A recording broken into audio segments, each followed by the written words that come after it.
ડુમસના ઉદ્યોગપતિ દીપક ઇજારદાર વધુ એક વિવાદમાં સપડાયા છે। રવિવારે રાત્રે ડુમસ રોડ પર પુત્રનો એક બર્થડે ઉજવવા રસ્તો બ્લોક કરી ફટાકડા ફોડતા તમાશો થયો। કાર ચાલકે એક હોર્ન મારી રસ્તો ખુલ્લો કરવા કહેતા ઇજારદારે ફટાકડા કાર તરફ ફોડવાનો એક ઇશારો કરતો વિડીયો વાયરલ થયો છે।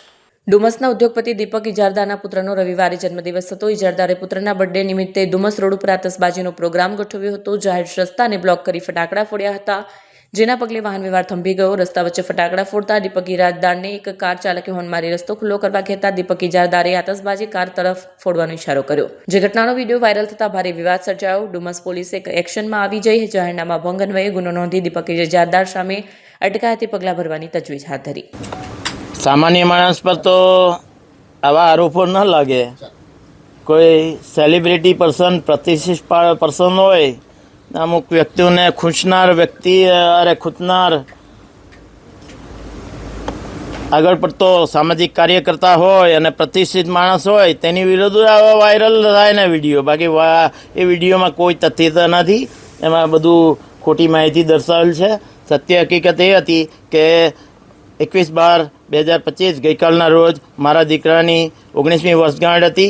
અમે આ વખતે કોઈ વધારે સેલિબ્રેશન કરવાનું નક્કી ન કર્યું અને 20 લાખના ખર્ચે 1200 અનાજ કીટ અને બાથ ટોવેલ અને સાડી દરેક સિવિલના 1200 દર્દીઓને વ્યક્તિગત રીતે મારા દીકરાના હસ્તે વિતરણ કરીને આવ્યા।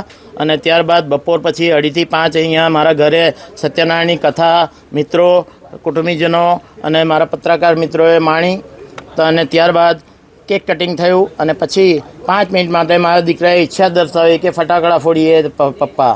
તો એક 10,000 ની 20,000ની લૂમ એણે ડુમસમાં એવું હોય છે કે રવિવારે કે આડા દિવસે બી હવે 28 રેસ્ટોરન્ટ મેઇન રોડ પર ખુલી ગઈ છે અને સુરતની શોખીન પ્રજાઓ ત્યાં જમવા આવે છે।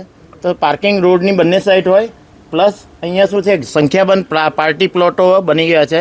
એ લગ્નનું સ્થળ બને છે। અહીંયા વારે ઘડીએ વરઘોડા નીકળે છે અને તેમાં આજુબાજુ છે ને આમંત્રિત મહેમાનો રોડની સાઈડ પર જ પાર્કિંગ કરે છે।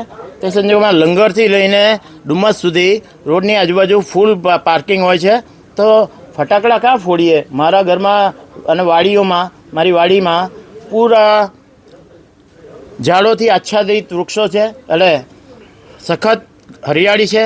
તે સંજોગોમાં એમાં પક્ષીઓના ઘરો છે, હજારો પક્ષી રહે છે અને તે લોકોને ડિસ્ટર્બ થાય અને એ ફટાકડા ફૂટે એવું નહોતું। તે સંજોગોમાં ઘરે મંડપ બનાવેલો હતો, કથા મંડપ માટે મંડપ અને પછી બધાના ભોજન કરવા માટે મંડપ બનાવેલો હતો।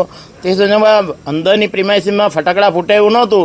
તો 2-5 મિનિટ માટે મારા છોકરાએ 20,000ની ફટાકડાની લૂમ ફોડી અને મારા હાથમાં પેલી હમણાં ચાઇનીઝ મસાલા આવે ને તે હતી। તે પેલા એક ભાઈને બહુ રોક્યો, બધાએ મારા ગાર્ડ્સ, બોડીગાર્ડ્સ, મારા ગનમેનોએ, પછી મારા મિત્રોએ, પત્રકાર મિત્રોએ બી એને રોક્યો, પણ એણે મારી પર ગાડી ચડાવી દીધી। તો તેમાં તમારી પર ગાડી હું આગળ થોભેલો, હું તો પાછળ ધ્યાન જ નહોતો આપતો, વચ્ચે હું જ થોભેલો હતો। તો બીજી સાઈડના બધા ઊભા રહેલા હતા